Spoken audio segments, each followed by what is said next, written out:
5 अगस्त 2019 वो तारीख जब जम्मू कश्मीर से आर्टिकल 370 को हटाया गया था और इस फैसले के खिलाफ 23 याचिकाएं सुप्रीम कोर्ट में दाखिल की गई थी, जिन पर एक साथ सुप्रीम कोर्ट की 5 जजेस की कॉन्स्टिट्यूशनल बेंच सुनवाई कर रही थी। कल उन्होंने अपना फैसला सुनाते हुए आर्टिकल 370 का हटाया जाना वैध बताया और साथ में यह भी कहा कि अब भारतीय संसद के बनाए हुए लॉज जम्मू कश्मीर में इंप्लीमेंट किए जा सकेंगे।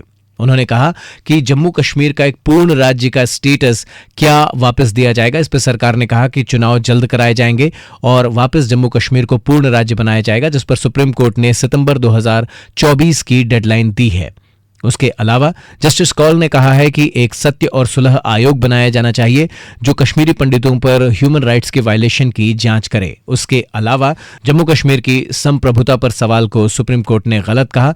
1949 में महाराजा हरि सिंह का जो डिक्लेरेशन है वो इस बात को क्लियर करता है कि जम्मू कश्मीर इंडिया का इंटीग्रल पार्ट है, आर्टिकल 1 के हिसाब से भी।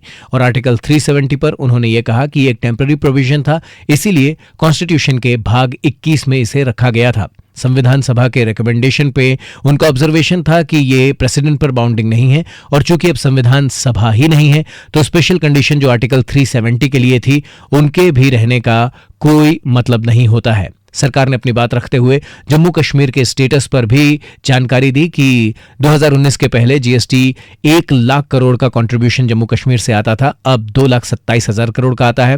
पहले 97 कॉलेजेस थे, अब 147 है। मेडिकल कॉलेजेस सिर्फ 4 थे, 7 नए मेडिकल कॉलेजेस खोले गए हैं, 15 नर्सिंग कॉलेजेस भी वहां पर हैं।